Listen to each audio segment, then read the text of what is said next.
Step 1. You have been ramshackled. You have been devastated. You have faced catastrophe. You have been struck by nuclear devastation. At least it feels like that, doesn't it? So, my advice, one expert griever to another, is don't think, don't plan, don't worry about what's next. Allow yourself to lie in the wake of this. Feel this pain. Now is not the time to do anything but to weep and to wallow. Remind yourself that this pain is normal and an unfortunate reminder of all the love you have left to give. Andrew Garfield said that. Grief is just unexpressed love. What a sweetheart. What a sweet, sweet, sweet thing to say. Thanks, Andy. The loss of a loved one, or as we'll sometimes call it for fun because it's a funny acronym, is Lolo, Hawaiian. Loalo.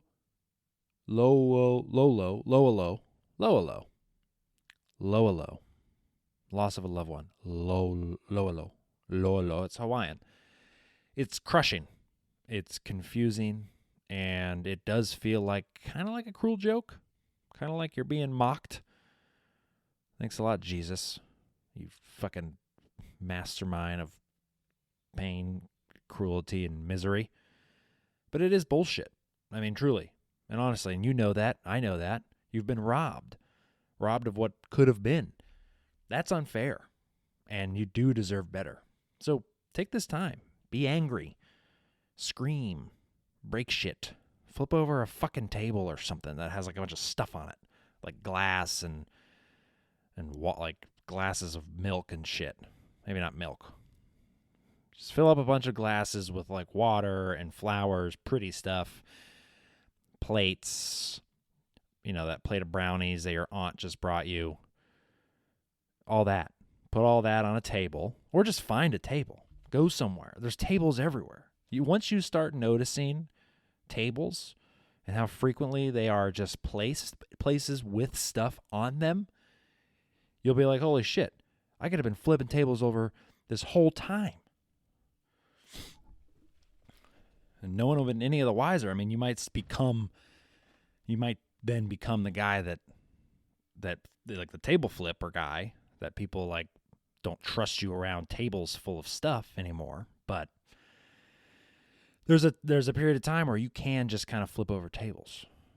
So I remember a week after Christmas of 2012, was right when my mother died. It was I think a week after Christmas, on the nose. I was almost 16, just about to turn 16, a couple weeks away. And that changed my life, obviously. I never was the same, and I honestly wouldn't want to be the same. I was a little loner prick, but we'll talk about that later. I wouldn't call myself a prick. I actually kind of was a little prick, but at any rate, right after she died, there was this moment. She loved baths, and I take baths all the time now, and I think it's because of that. I don't think it's because of that. I know it's because we had this. She would take a bath. I would kind of sit in the bathroom, and there was an age where it became a little weird, but I used to sit in the bathroom just kind of and chat with her while she bathed. And there was a certain point where I know that she got irritated with it and had to kind of start closing the door and locking it. But for a while when I was young and a cute kid, it totally made sense. 04242024. Holy shit, that's the date. 04242024. Whoa, that's a lot of twos and a lot of fours, brother. And yeah, so taking baths, hanging out with my mom, I still do that. And so the obvious gift for her, once I became, conscious enough to buy her gifts, was bath stuff. We just kind of always got our bath stuff. So that year, my brother and I got our large basket full of bath accoutrement, if you will. And the night of her death, after returning home, whatever home is, from the hospital, I remember a moment where I was staring into the bathroom mirror. And, barely, not even 16 yet, little fella with peach fuzz coming off his chin and his sack, trying to understand what the flying fuck just happened. What just happened? I don't understand what just happened. This is a possibility. People can die. People that you love can die. Your caretaker can die. Huh? So I saw the gift basket in the corner of the bathroom on the floor, still wrapped in cellophane. She didn't even get a chance to open it. She didn't even get a chance to pamper herself like we intended. The gesture was to be like, hey, Mom, we're just two little scrappy kids. We can't do much. Not too much we could do for you, but we know you love taking baths in the nighttime and like smoking weed in a bathtub. Here you go. Here's Epsom salts and fucking lotions and like a pair of socks you could put on that has got lotion in it. They got socks now that got lotion inside of it, so you don't have to put the lotion on your fucking foot anymore. And so you just slip it on your foot, and then you got a sock on that also has lotion in it. I mean, it's fucking crazy, dude. Anyway, so that's what we got her. I'm looking at it. I'm staring at it. It's not open. I'm pissed. I'm like, fuck you, whoever you is. In this case, is Jesus, King of Pain. So in a fit of blind rage, without thinking, I grab the basket and I hurl it towards the wall. Over the bath, it slams into the tile. Epsom salts and aromatic bath products exploded amongst the room. Which was actually nice because, it's not like I flipped over a table like you did because you have issues and it was like a big mess. I threw something that smelled delicious. It I think it was advertised as like de-stress bath product, which I don't know if that's, I guess, irony. And it slams against the fucking wall. And it was therapeutic in more ways than just one, thanks to the aroma. Aromatherapy mixed with whatever you call rage breaking therapy. My anger was then greeted with the calming smell of eucalyptus and lavender. It was nice. How nice was that? Very nice. So there's like a handful of hours after these moments of devastation that are some of the few times in your life where you kind of get a little sense of immunity. Not totally. I'm not advising you. I know this is, advice corner with D-Money, but I'm not advising you to do life-altering things. Don't go hurt a human or choke your dog or kill your grandma or something. So don't do that. Disclaimer. That should just be a disclaimer on the front of every episode. Don't do those things, angry or not.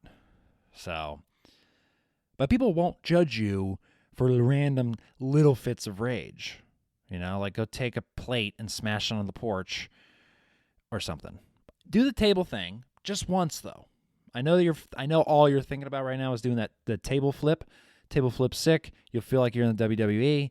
It's awesome. Just don't do it don't become the guy that flips the tables. That's my point. That's all I want to say about it. So go smash a plate, flip a table. I think life is too short not to know the release that comes with breaking things. Break stuff. I mean, there's literally a business model now, rage rooms, that are sick. Never been, but I would imagine that it's awesome. They should partner with fucking funeral homes and be like, hey, here's the package. We'll bury your sister, and you can come get a discount, hitting a car with a sledgehammer or whatever. So, at any rate, it's going to be painful. I still, though, have healed immensely since 2012. I the pain's still there. You still get frustrated. Even talking about it now, I get fucking pissed. I'm like, I'm not as pissed. Oh, but hopefully we're all clear. But I get frustrated. I'm like, come on, Like I see relationships that people have with their parents and their mother and their family and stuff, and I just don't have that. I've found ways to have relationships similar to such as, loving my grandmother endlessly. Hey, Grandma, love you. She's my producer. But, it's still like there's voids that you can try and fill, and you can kind of fill halfway, you can fill partially, but things don't hit the same, And I have love for my grandma for many reasons, because she's amazing, and she's always been like my best buddy. We've always been we've always just been very close friends with each other. But after my mom died, she was instrumental. She changed everything. She took me in. She made me who I am, and I made her who she is. Sorry, Grandma, I take credit for you and the strapping young woman you've become. So, all right. But it's not going to be easy. It's not easy. None of this is easy. That's why you're fucking here. Trust me. So before you start healing, before you start on this road to figuring out like what it is you need to do to feel better, and how you need to grieve and how you need to mourn, and figuring out that path, you need to take the time to be distraught. You must bleed. You must cry, punch, be broken before we can mop up your goopy mess, clean you up, and make a warrior out of you. Because guess what? It's coming. We're making a warrior out of you. And one of these steps, one of these arbitrary steps, you're going to become a warrior. So get ready. Step 2. Get lost in something. I feel like I'm writing a BuzzFeed article. I'm performing a BuzzFeed article. Thank you very much. Star date, June 19th, 2020. Sorry, I'm out of breath. I have to climb up and down a ladder to get to the fucking goddamn podcast. Yeah. So let me take a second. Okay. June 19th, 2020. What a year. My older brother, Damien, it's his 29th birthday. Also, a little over a month after he died. And also the release of critically acclaimed title, The Last of Us Part 2. Now, global pandemonium's going on outside, right? We know this. I have a newly, freshly deceased brother. That's happening. And there's a bunch of other fun things going on around me at this time. So I didn't really know this game was coming out. In fact, I played the first one, loved it, was blast, but I just kind of didn't think about it after that. I just kind of stopped thinking about it. So I'm sitting in a bar in this tiny town in Virginia, and I see the trailer for this first trailer I'd seen of this on the TV. And again, this is June of 2020, so it's like fucking the thick of it, right? And I'm watching, and I'm like, I thought we weren't even making stuff anymore. I thought we stopped making stuff. I thought like movies weren't coming out. We weren't doing anything. And I see this, and I'm like, what? And the release date comes up. I see the whole thing. The release date comes up, and it's June 19th, 2020. And I'm like, and this is like 3 weeks after my older brother, Damien, as we call him, had died. And I'm like, that's his fucking B-Day. And I look over I'm sitting there with my uncle and a friend, weird little hodgepodge of peeps. And I'm like, I'm buying that game. So I pull up my fucking phone, I pre-order it in that very moment. Because it felt like I was supposed to play it. I was like, it's his B-Day. I have to play this game. This is it. What else do I got going on? Newsflash, a whole lot of fucking nothing. Excuse my French. A few weeks pass is what I mean to say. Back at home, and the day is here. I'm cooking meatloaf. I got meatloaf in the oven for my brother. Kind of like make a fun meal on his birthday now every year. And let me write that down. Sorry, I'm a little all over the place here. That pen doesn't work.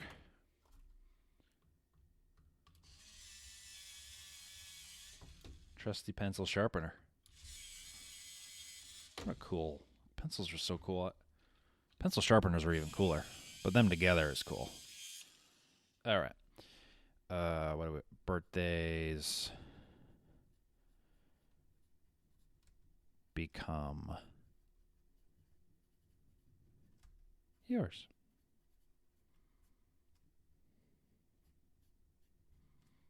Okay. Meatloaf's in the oven. I strap my headphones around my skull and I boot the game up.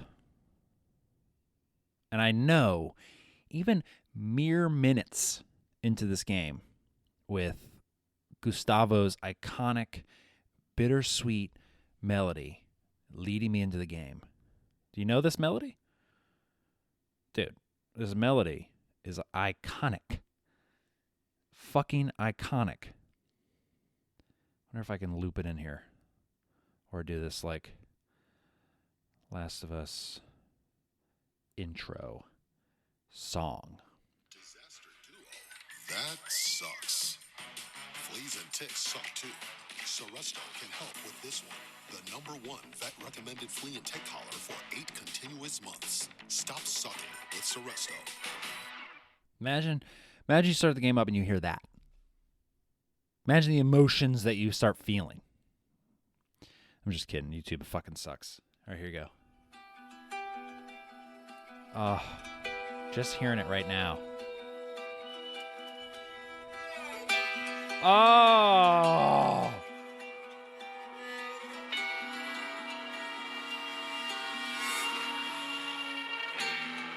There it is.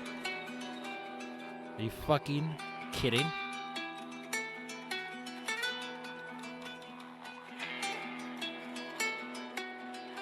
Oh.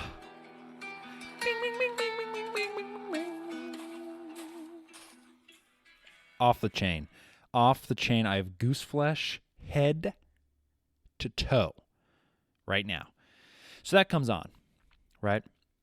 Leads you into the game. And I'm like, I can feel this goose skin, this goose flesh that I have right now, times 1,000.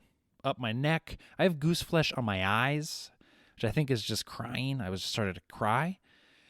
And then before I know it, this game in the 40 hours, 40 plus, I ended up beating it at 45 hours, would become some of the most cathartic, monumental hours of my entire grief experience. And I could do a whole episode.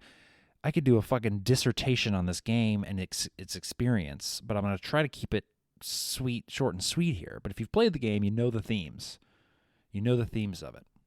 It's grief, vengeance, justice, all the things that come when you have a what was it? Loala?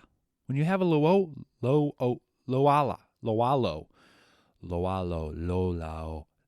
Yeah, this this acronym works really well. Loss of a loved one. When you have a Loalo, then you know that these are things that you feel. You feel like you want vengeance. You feel like you want, regardless of how someone gets taken from you, it feels like they've been taken from you. There's a reason they call it bereavement. You feel like you've fucking been robbed. And this game takes it, and the whole time you're like torn because you understand what this character's feeling, but at the same time you're like, don't do it, bitch. Don't fucking do it. And she does it. But this game takes your ass and it beats you. The first hour of the game, and it smacks your ass. And it does not let up for the entirety of its runtime. 45 fucking hours of pure pain and misery. Fun game. And I'm not really selling it. Fun game. Just holy shit. Holy shit. During my playthrough, I had moments of absolute obliteration. I would literally have to pull the headphones off my head, and I would just weep. I would just melt in my seat, and I would be sweating out of my eyes, which is also called crying. I'd be sweating out of my butt and my pits and the whole thing, and I would just weep. Puddles of Dylan would just fill my 450 square foot apartment, and I would just feel it. My pain and Ellie, the main character, our pain were one and the same. And though extreme, her version is extreme, I felt in tune with that. I understood her anger, and I understood her desire for justice. The game just whoops your ass, leaving you devastated chapter after chapter. And these cues to feel turned out to be far more helpful than I ever thought it would be. I thought it was just fucking buying a game that was going to be fun. And I remember having a conversation with a buddy that was playing it kind of after the fact. You know, I'd played it pretty early, relatively. And we disagreed pretty intensely about the character decisions because my experience in my life with the passing of my brother and the passing of my mother and the feelings that are associated with that, you don't have those feelings if you don't go through that. And then you don't really see eye to eye with the characters in the game because you're like, oh, I wouldn't go to these lengths to find justice. And it's like, well, because you don't know. You don't know the lengths you would go to because you've never had to think about it. I saw myself in that story. I grieved with these characters, and at a time where people and their fucking breath were evil, I felt heard and understood, spending all this time with people I could relate to. And if a game that took over, $200 million and a team of over 300 people plus could make and share such a crushingly human story about grief with the world, then I knew that what I was managing wasn't unique. People had done this before. People had felt these things before. And that felt good. I felt not so alone in a time where I was incredibly alone. And somewhere down the line, if you play through the whole game, somewhere down the line in my life, I could and I would be at least okay. Somewhere, someday, still working on it. I'm okay now. I'm at least okay. Whether it's something you have historically adored, something you and your LO, your loved one, enjoyed together, or something you've just been meaning to indulge in, now's the time to do it. A video game, a movie, a series, an album, a book. Eat that shit up. Find something that isn't your life to invest in. Cry, laugh, while crying, consume it. Let it consume you. Art is therapy. It's historical documentation that other humans have dealt with things that you will deal with, have dealt with, etc.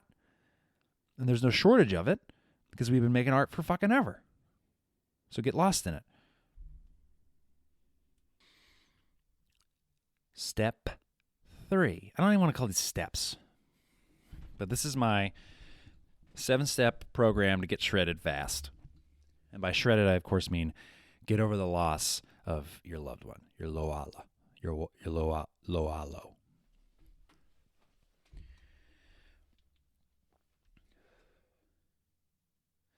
Step 3, grieve you.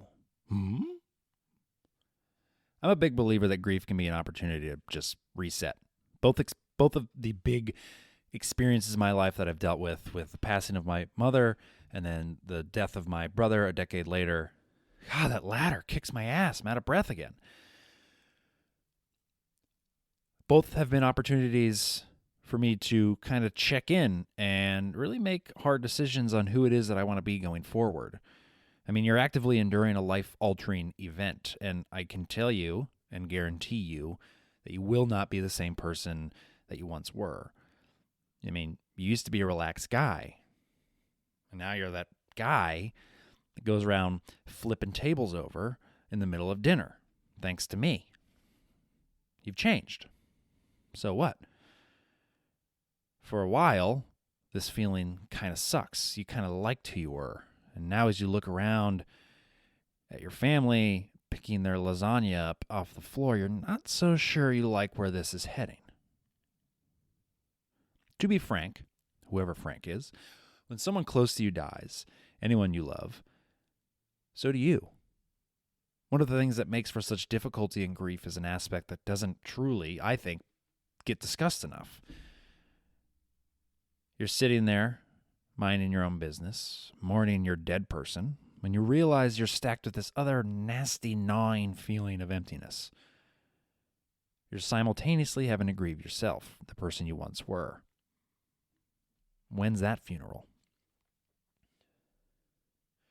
I remember right after my brother died, there was this moment. I have two half siblings, and at the time, the younger sister was, I guess, 4, so she was still kind of talking like a little dummy. And she comes downstairs, and she doesn't know what the fuck's going on with everything, right? She comes downstairs, and she's like, she looks at me, and she goes, Dylan died. And I'm like, at first I was stunned. I was afraid. I was petrified. And then I was like, you know what, little girl? You don't know the half of it. You are talking some deep, profundo bullshit right now. Because I did die. She obviously didn't mean to say it the way that she said it. She meant to say, Damien died, because that's who actually died in real life. But it's not like she was trying to make this profound point, but she did make one. And it actually resonated with me, because I still think about it. Because I'm like, holy shit. Yeah, I know that you can't distinguish, what your older brother's names are, but yeah, Dylan did die. You're right, sweetie. Gave her a little hug and said, don't ever say that again, please, because it was really dark and intense, but you are absolutely right. So, newsflash, that funeral doesn't come. People don't think about this, except for my little 4-year-old sister. She does. She's ahead of her time. Genius. It's up to you, though, to take the necessary time to acknowledge this challenge. Come to terms with this new era of your life that you got to swallow and you got to deal with, and it fucking sucks. I mean, it took me a long, long time to laugh again post Damien. My bro and I laughed a lot together. That was our language. We laughed with each other about dumb shit, offensive shit I can't really laugh with anyone. I still haven't really found anyone that laughs like that, except for like a person and a half that I know. And so after he died, laughter kind of felt sacred. I was suddenly this guy that I didn't want to laugh. I didn't like laughing. Didn't feel the same. And I really didn't think for a while that anything was ever going to be that funny. I was like, did I already have the most funny things happen to me? Have I already said the funniest things? Have I already heard the funniest things? I'm only 25 at the time. And it's been 4 years. And I'm still working on it. I've learned my new thing is to kind of like fake laugh. Not really fake laugh, but like give people laughter. And then I find myself actually laughing because I've let myself laugh. That's my new way. But I'm okay now. And you will be too. Though if you're early on and you're listening to this because things are fresh, it probably seems unlikely right now that things will be okay, that you'll laugh again and find joy in anything. But you will be okay. And you won't be the same. But as soon as you stop with the whole table flipping thing, I don't know how many times I have to talk about this, you might actually find yourself liking this new you. Because guess what? Now you're stronger. You've been through some epic shit now. And once you're part of the elite club of the bereaved, it's hard to envision yourself living a life without having endured this pain. This pain makes you capable. You're capable now of handling more, being bothered by less, and appreciating your life and others more easily and with more vigor. Living after death can destroy you. And it will. You can rise from that, and you can be stronger. And I'm begging you here now, live on 424-2024, to be the latter. Embrace the change. Let the pain fuel you. Who knows? This pain could even be the start of something great.